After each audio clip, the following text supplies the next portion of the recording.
Antipolo City, Laguna is a place that will transport you back in time. Sulyap, a taste of the past, is a restaurant and gallery cafe with a Spanish colonial theme.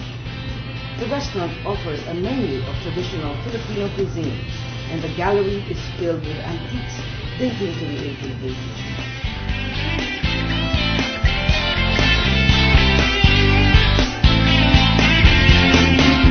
Sulyap means glimpse, and here to give us a glimpse of their wonderful cuisine is Roy Empalmado, one of the proprietors of Sulyap and the wine expert. He has his staff who will cook for us today. Maraming salamat, Roy. You're welcome. This is a beautiful place. Thank you. And it's more than a glimpse. Yes. Shall we start? What is this that you're cooking for us? First, this is a traditional dish of San Pablo City. It is called Pinayti. Pinayti. Yes, it's a the base ingredient. The basic ingredient is the shrimp. A shrimp from one of the lakes, which is the Palakpakin lakes, which the only lakes that produces this kind of shrimps. It's a micro shrimp, and it is a very seasonal shrimp. So lucky we have the the ingredients.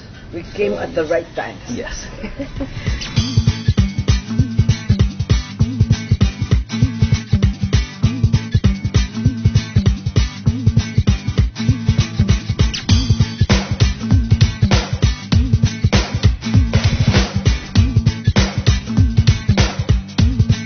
We start with By sautéing the shrimps. Okay. We will saute the shrimps on its own without the oil. yeah, it's a dry and hot pan. Yes. So while sautéing it, when the shrimp turns golden brown, okay na ba? Ano? So almost. Okay. So di ba parang nagkakameron siya ng flakes? All the skin, sometimes nagtatanggal na siya. So that's what we need. Parang meron siyang flavor na binibigay doon after pagka pinipuree na siya. And next we put the... Yes, the anato oil. Yes. They will saute everything. Of course, the onion, make it sweet.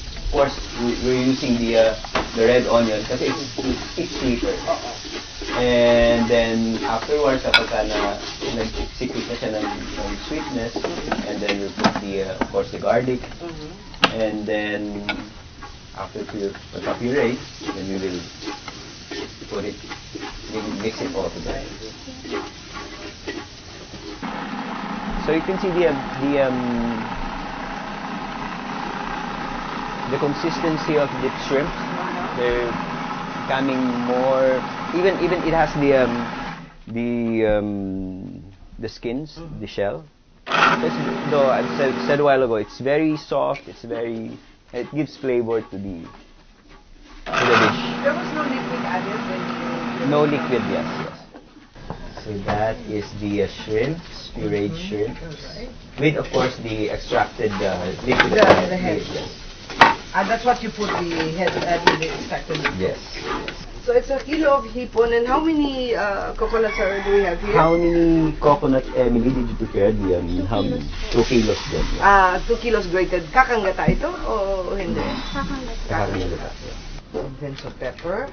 And then of course the seasoning, the salt and pepper. And how long does it simmer? I mean, before it sort of curdles and gets to the consistency? This, we have to wait for about half an hour. Half an hour? So nagprepare na kami ng finished product. So this is how we presented it. We have it is usually squeezed with of course a calamansi. Try na. Try, and then piga ng kaunti. Piga ng kalamansi. Okay, pinigaan.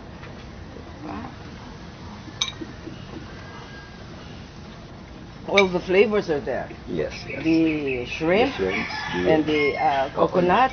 Ay, ang sarap-sarap.